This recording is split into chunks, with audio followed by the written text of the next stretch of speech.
Hello everyone. Class 10th विषय हिंदी, पाठ संख्या 12। पाठ का नाम है लखनवी अंदाज, जिसके लेखक हैं यशपाल। बेटा यह जो पाठ है यशपाल जी द्वारा लिखा, यह एक कटाक्ष है। यह उनके द्वारा लिखा एक व्यंग्यात्मक लेख है। ठीक है, कटाक्ष मतलब स्टाइल, मजाक के रूप में किया गया व्यंग। समाज के एक वर्ग पर लेखक ने इस पाठ में व्यंग किया है। पाठ का जैसा कि टाइटल है, जैसा कि पाठ का नाम है लखनवी अंदाज, नाम से ही पता चल रहा है लखनवी। ठीक है, लखनऊ शहर को उत्तर प्रदेश की राजधानी ही नहीं बल्कि लखनऊ को नवाबों की नगरी भी मानते थे। किस समय लखनऊ को नवाबों की नगरी कहा जाता था? अंग्रेज़ों के समय में कहा जाता था कि लखनऊ जो है वो नवाबों की नगरी है। लेखक यशपाल जी का ये लेख जो है नवाबों लखनवी अंदाज, लेखक नवाब जी का ये लेख उनका निजी अनुभव पर आधारित है। निजी अनुभव, जो उन्होंने अनुभव किया उसी को ही उन्होंने लिखा। यह कहानी, लखनवी अंदाज जो कहानी है, ये कहानी भी बेटा लखनऊ की ही है। और इसमें जिस घटना के बारे में बताया है वो घटना भी कहाँ घटित हुई? लखनऊ में ही हुई। लेखक ने इस कहानी के माध्यम से समाज के ऐसे वर्ग पर जो अपनी झूठी शान और शौकत के लिए कुछ भी करने को तैयार है, उन पर व्यंग किया है। इस पाठ में लेखक ने ये बताया है कि व्यक्ति अपनी झूठी शान और शौकत के लिए कुछ भी कर सकता है, खुद को कष्ट में डाल सकता है, लेकिन दूसरे के आगे दिखावा करने के लिए, जैसा कि बेटा आपने कक्षा 9th में अपनी प्रीवियस क्लास में एक लेसन पढ़ा होगा, प्रेमचंद के फटे जूते। ठीक है, प्रेमचंद के उसमें जूते कैसे दिखाए गए थे? जूते अंगूठे से फटे हुए थे, अंगूठा बाहर निकल रहा था और लोग उसके जूतों को देखकर मजाक बना रहे थे। और जो लोग मजाक बना रहे थे उनके जूते क्या थे? ऊपर से तो ठीक थे, लेकिन नीचे से वो जूते घिसे हुए थे। नीचे से घिसे होने के कारण पैरों, जब भी वो चलते थे तो कहीं कांटा, कहीं पत्थर, कुछ भी पैरों में चुभ जाता था और पैर को असहनीय दर्द सहना पड़ता था। लेकिन दिखावा कि ऊपर से तो ठीक है ना, किसी को ऊपर तो दिख नहीं रहा। ऐसे ही लेखक यशपाल ने इस कहानी के माध्यम से समाज के ऐसे वर्गों पर व्यंग किया है जो ऊपरी दिखावे के लिए, झूठी शान शौकत के लिए, ठीक है, अपने आप को बहुत अधिक कष्ट में डाल देते हैं। कुछ भी करने के लिए ऐसे व्यक्ति तैयार हो जाते हैं सिर्फ दूसरे के सामने अच्छा बनने के लिए, दूसरे के सामने अच्छा बनने के लिए, अच्छा दिखने के लिए। कहने का तात्पर्य ये कि लोग अक्सर क्या करते हैं? पॉलिश खरीदते हैं। ठीक है, पॉलिश खरीदते हैं जूते को ऊपर से चमकाने के लिए। वो ये नहीं देखते कि मैं उस चीज़ को, अपने जूते को नीचे से ठीक करा लूँ, जो नीचे से मेरा जूता घिसा हुआ है, जो मेरे पैर को असहनीय दर्द दे रहा है, कष्ट दे रहा है। लेकिन उन्हें तो ये लगता है कि ऊपर से साफ सुथरा चमकदार होना चाहिए, तो लोग समझेंगे वाह इसने कितने सुंदर जूते पहने। बेटा मुझे ये बात कहने का मतलब ये था, सिर्फ कहने का उद्देश्य मेरा इस समय ये था कि व्यक्ति सिर्फ झूठी शान शौकत के लिए स्वयं को अधिक कष्ट में डाल देता है। ऐसे ही समाज के वर्ग पर लेखक यशपाल ने इस कहानी के माध्यम से व्यंग किया है। कहानी क्या है? लखनवी अंदाज। ठीक है, अंदर से चाहे व्यक्ति के हालात बहुत खराब हों, लेकिन उसे दिखावा करना है। समाज के एक वर्ग के ऊपर, एक समुदाय के ऊपर जो अपनी झूठी शान शौकत के लिए लेखक जैसे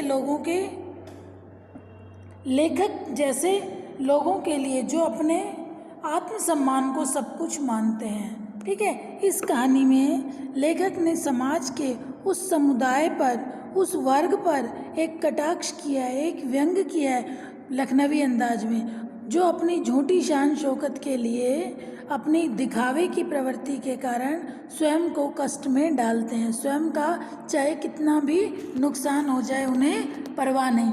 दूसरा, इस पाठ में लेखक जैसे लोगों पर भी व्यंग किया गया है जो अपने आत्मसम्मान के लिए, देखिए जैसे कि इस कहानी में आगे आएगा कि कई बार क्या होता है, कोई व्यक्ति कुछ खा रहा है और सामने वाले से पूछ लिया जाता है कि ले लो खा लो, लेकिन उसे लगता है कि नहीं, मैं अगर इसकी ये वस्तु खाने की ले लूँगा तो दूसरे लोग क्या सोचेंगे कि मैं लालची हूँ, लेकिन मन अंदर से कर रहा है। तो ऐसे लोगों पर भी इस कहानी के माध्यम से व्यंग किया गया है। ठीक है, हमारी जो ये कहानी है लखनवी अंदाज, इस कहानी में लेखक ने क्या बताया है, ये मैं पहले आपको लेखक परिचय बता के फिर ये बताऊंगी कि इस कहानी में आगे लेखक कहना क्या चाह रहे हैं। ठीक है बेटा, अब देखिए इस कहानी के जो लेखक हैं, लेखक का नाम है यशपाल, पाठ का नाम है लखनवी अंदाज। ठीक है, ये लेखक का एक व्यंग्यात्मक लेख है, कटाक्ष किया गया है। यशपाल का जन्म सन 1903 में पंजाब के फिरोजापुर छावनी में हुआ। प्रारंभिक शिक्षा कांगड़ा में ग्रहण करने के बाद लाहौर के नेशनल कॉलेज से उन्होंने बीए किया, जहां उनका परिचय भगत सिंह और सुखदेव से हुआ। स्वाधीनता संग्राम की क्रांतिकारी धारा से जुड़ाव के कारण वे जेल भी गए। उनकी मृत्यु सन 1976 में हुई। यशपाल का जन्म 1903 में हुआ, उनकी मृत्यु 1976 में हुई और उनका परिचय भगत सिंह और सुखदेव से हुआ। ठीक है, यशपाल की रचनाओं में आम आदमी के सरोकारों की उपस्थिति है। देखिए लेखक यशपाल के रचनाओं के बारे में एक बात कहा गया है कि इन्होंने जो भी अपनी रचनाएं लिखी वो मध्यम वर्गीय लोगों पर लिखी। ठीक है, जैसे प्रेमचंद ने तो निम्न वर्ग के लोगों की जीवन की घटनाओं को भी लिखा अपनी रचनाओं में, लेकिन जो यशपाल थे उन्होंने मध्यम वर्ग के लोगों पर ही अपनी रचनाएं लिखी। वे यथार्थवादी शैली के विशिष्ट रचनाकार हैं। सामाजिक विषमता, राजनीतिक पाखंड और रूढ़ियों के खिलाफ उनकी रचनाएं मुखर हैं। उनकी कहानी संग्रह में ज्ञानदान, तर्क का तूफान, पिंजरे की उड़ान, वाह दुलिया, फूलों का कुर्ता उल्लेखनीय है। उनका झूठा सच उपन्यास भारत विभाजन की त्रासदी का मार्मिक दस्तावेज documents. Amita, Divya party, comrade, दादा कामरेड, मेरी तेरी, उसके बाद उनके अन्य प्रमुख उपन्यास हैं। भाषा की स्वाभाविकता और सजीवता उनकी रचनागत विशेषता रही है। देखिए अभी आपको इतना ही इसमें याद करना है, यशपाल का जन्म कब हुआ, उसकी मृत्यु कब हुई। ठीक है, और उन्होंने किससे संबंधित रचनाएं लिखी थी और एक दो रचनाएं उनकी याद कर लेना। अब हम बता रहे हैं कहानी है हमारी लखनवी अंदाज। ठीक है, लखनवी अंदाज कहानी। इस कहानी में जैसा कि मैंने आपको बताया ये कहानी भी लखनऊ की है, ये घटना भी लखनऊ की है और लखनऊ को नवाबों का नगरी मानी जाती थी। कब? अंग्रेजों के समय में लखनऊ नवाबों की नगरी के नाम से प्रसिद्ध था। ठीक है, अब जैसे हमारे पाठ का नाम है लखनवी अंदाज, लेखक ने बताया कि ये इस कहानी में यूं तो यशपाल ने लखनवी अंदाज व्यंग यह साबित करने के लिए लिखा कि बिना कथ्य के कहानी नहीं लिखी जा सकती। अब बेटा आपको कहानी तो पता है, कोई भी स्टोरी, अब कथ्य क्या होता है? कोई भी थीम। अब आप बताओ, आपके पास थीम नहीं होगी तो कोई भी कैसे कहानी लिखेगा? मतलब कोई तो थीम होना चाहिए ना एटलीस्ट, कि कहानी गरीबी से संबंधित लिखनी है, महिलाओं पर लिखनी है, बेरोजगारी से संबंधित है, राजनीतिक व्यवस्था पर आधारित है, या प्रेम से संबंधित है, या धार्मिक जीवन से संबंधित है। अगर कोई थीम ही नहीं है हमारे पास तो कहानी की रचना कैसे होगी? ठीक है, तो थीम का होना तो बहुत ज़रूरी है। और ये जो लेखक थे यशपाल, ये स्वतंत्रता युग के लेखक थे। अब इन्होंने देखिए इस कहानी में क्या बताया कि बिना कथ्य के कहानी को लिखने के लिए कोई ना कोई थीम का होना बहुत ज़रूरी है। बिना थीम के कहानी की रचना नहीं हो सकती। ये तो स्वाभाविक सी बात है, हमारे पास थीम तो होनी चाहिए ना। जैसे आपको कोई वर्क दे दिया जाए, ठीक है, कि बेटा इन सॉफ्ट बोर्ड को डेकोरेट करना है आपको, आपकी थीम है, ठीक है, आपको थीम दे दीजिए वर्षा ऋतु, तो आप सभी बच्चे वर्षा ऋतु से संबंधित ही तो अपने नोटिस बोर्ड, वो सॉफ्ट बोर्ड पर चार्ट वगैरह मॉडल वगैरह बनाओगे। और जब थीम ही नहीं है तो बिना थीम के तो कुछ नहीं हो सकता ना। तो आपको कह दिया जाए कि कुछ लिखो। अब कुछ लिखो, कोई टॉपिक तो होना चाहिए ना कि हाँ किस पर हमें लिखना है, कोई तो थीम है। तो बिना थीम के कहानी की रचना नहीं लिखी जा सकती, कहानी नहीं लिखी जा सकती, परंतु एक स्वतंत्र रचना के रूप में इस रचना को पढ़ा जा सकता है। यशपाल ने उस पतनशील सामंती वर्ग पर कटाक्ष करते हैं। यशपाल जो वास्तविकता से बेखबर, एक बनावटी जीवन शैली का आदी है। जैसे कि मैंने आपको स्टार्टिंग में बताया, ये कहानी लेखक ने समाज के उस वर्ग, किसी एक व्यक्ति पर नहीं बल्कि समाज के एक वर्ग, एक समुदाय जो सिर्फ और सिर्फ क्या दिखावे के कारण, अपनी झूठी शान शौकत के कारण स्वयं को अधिक कष्ट में डाल देते हैं, उस पर आधारित ये कहानी है। कहना न होगा कि आज के समय में भी ऐसी परजीवी संस्कृति को देखा जा सकता है। लेखक ने कहा आज के समय में भी ऐसी संस्कृति को देखा जा सकता है। कैसी संस्कृति? जो सिर्फ झूठी शान शौकत के लिए स्वयं को कष्ट में डाल देती है, झूठे दिखावे के लिए। आज आप देखिए व्यक्ति दिखावे के लिए क्या क्या करता है, कितना पैसा कर्ज ले लेता है। कोई भी फंक्शन करना होता है, कोई घर में शादी है, कोई प्रोग्राम है, व्यक्ति सिर्फ दिखावे के लिए कि मेरे नेबर ने इतना खर्च किया तो मुझे भी ऐसा करना है, चाहे उसके लिए मुझे कितना ही कर्ज लेना पड़े। तो लेखक ने उस दिखावे की प्रवृत्ति पर व्यंग करते हुए इस कहानी को लिखा है, लखनवी अंदाज। और लेखक ने ये बताया है कि किसी भी रचना को लिखने से पहले उसके लिए एक पर्टिकुलर थीम होनी चाहिए। अगर थीम नहीं है तो क्या बिना थीम के हम कहानी लिख सकते हैं? ये इस कहानी में लेखक ने बताया है। ठीक है, कहानी का नाम है लखनवी अंदाज। लेखक का नाम है, लेखक कौन है? यशपाल। ठीक है, कहानी हम स्टार्ट कर रहे हैं बेटा। देखिए, मुफस्सिल की पैसेंजर ट्रेन चल पड़ने की उतावली में फुकार रही थी। आराम से सेकंड क्लास में जाने के लिए दाम अधिक लगते थे। ट्रेन में सेकंड क्लास में यात्रा करने के लिए टिकट अधिक लगती थी। दूर तो जाना नहीं था, भीड़ से बचकर एकांत में नई कहानी के संबंध में सोच सकने और खिड़की से प्राकृतिक दृश्य देख सकने के लिए टिकट सेकंड क्लास का ही ले लिया। कौन कह रहा है? ये लेखक। लेखक कौन है? यशपाल। लेखक कह रहे कि मुझे कहानी लिखनी थी, इसके लिए मुझे लग रहा था कि भीड़ भाड़ वाले डिब्बे में मैं ना चढ़ूं, चाहे पैसे अधिक लगे, लेकिन मैंने सेकंड क्लास का टिकट लिया। और लेखक को ये था कि मैं खिड़की के पास बैठूं और प्राकृतिक दृश्य को भी देखूं और मैं अपनी कहानी की रचना करूं। क्योंकि लेखक एकांत में बैठना चाह रहा था, इसलिए उसने अधिक पैसे भरकर सेकंड क्लास का टिकट खरीदा। गाड़ी छूट रही थी, बस गाड़ी चलने ही वाली थी। सेकंड क्लास के एक छोटे डिब्बे को खाली समझकर लेखक को लगा सेकंड क्लास का ये छोटा सा डिब्बा जो है वो खाली है। खाली समझकर जरा दौड़कर उसमें चढ़ गए। अनुमान के प्रतिकूल अनुमान, भाई जैसा सोचा था, प्रतिकूल उसके विपरीत। प्रतिकूल में प्रति क्या लगा है? उपसर्ग। जैसा कि आपने प्रीवियस क्लास में पढ़ा था, वे शब्दांश जो किसी शब्द के पूर्व में लग जाते हैं उसे उपसर्ग कहते हैं। प्रतिकूल में क्या लगा हुआ है? उपसर्ग। लेखक क्या करें? अनुमान के प्रतिकूल, जैसा सोचा था डिब्बा निर्जन नहीं था। निर्जन अर्थात निर्जन, कि जिसमें कोई भी ना हो, सुनसान हो, लेकिन वहाँ तो एक बर्थ पर लखनऊ की नवाबी नस्ल के एक सफ़ेद पोश सज्जन बहुत सुविधा से पालथी मारे बैठे थे। लेखक ने देखिए सेकंड क्लास का टिकट खरीदा था। लेखक ने सेकंड क्लास का टिकट क्यों खरीदा था?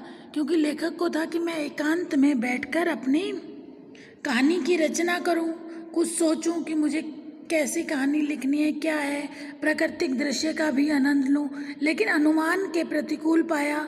उस सेकंड क्लास के डिब्बे में ऑलरेडी पहले से ही एक लखनवी नवाब पालती लगाए बैठा हुआ था।